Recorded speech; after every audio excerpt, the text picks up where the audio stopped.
आज आपण साबुदाण्याची खिचडी कशी बनवायची ते बघणार आहोत। Hello friends, special food with Swati मध्ये आपले सर्वांचे मनापासून स्वागत। आज मी तुमच्यासाठी एक वेगळी रेसिपी घेऊन आली आहे, साबुदाण्याची खिचडी।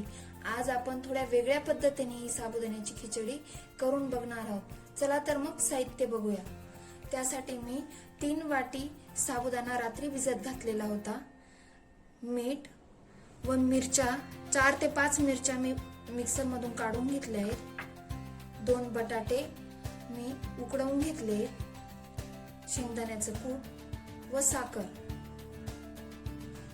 मी कढईमध्ये 1.5 पळी तेल टाकून घेतलंय। साबुदाण्याच्या खिचडीला खूप तेल वापरायचं नाही, जास्त तेल वापरल्याने खिचडी तेलकट होते। तेल गरम झाले की आपण याच्यात मिरची टाकून घेणार आहोत।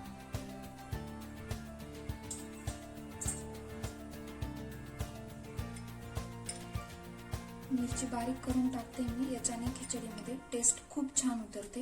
म्हणून मिरची तिखट आहे म्हणून मी 2च चमचे टाकते, तुम्ही तुमच्या आवडीनुसार जास्त टाकू शकता। मिरची तेलामध्ये व्यवस्थित परतून घ्यावी। आता आपण याच्यात बटाटे टाकून घेणार आहोत।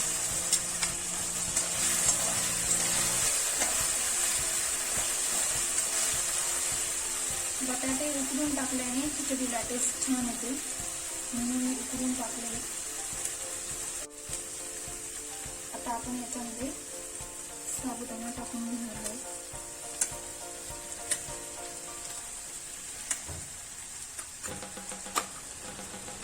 तुमचा साबुदाणा लवकर भिजला पाहिजे असेल तर साबुदाणा थोडा कोमट पाण्यात भिजत टाकायचा, साबुदाणा लवकर भिजला जातो। अशा पद्धतीने आपण सगळं मिक्स करून घेणार व याच्यामध्ये आता आपण कूट टाकून घेणार आहोत।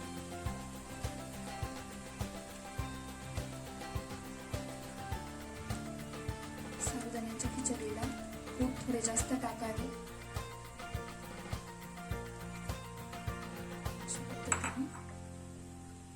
चवीनुसार मीठ टाकून घेणार आहोत आपण आणि साखर। अशा पद्धतीने आता आपण हे सगळं व्यवस्थित मिक्स करून घेणार आहोत। हे व्यवस्थित मिक्स करून घ्यायचं व याला 5 ते 7 मिनिटं व्यवस्थित वाफ घेऊन घ्यायची।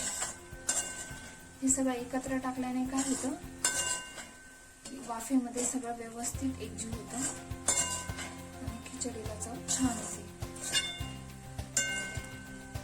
अशा पद्धतीने आता आपण वाफ घेऊन घेणार आहोत 5 ते 7 मिनिटं मध्यम आचेवर। 5 मिनिटं झालीत, आता आपण खिचडीला आवडत नाही, अजून थोडी वाफ घ्यावी लागेल, थोडी कच्ची वाटते, अजून आपण 5 मिनिटाला वाफ घेऊ।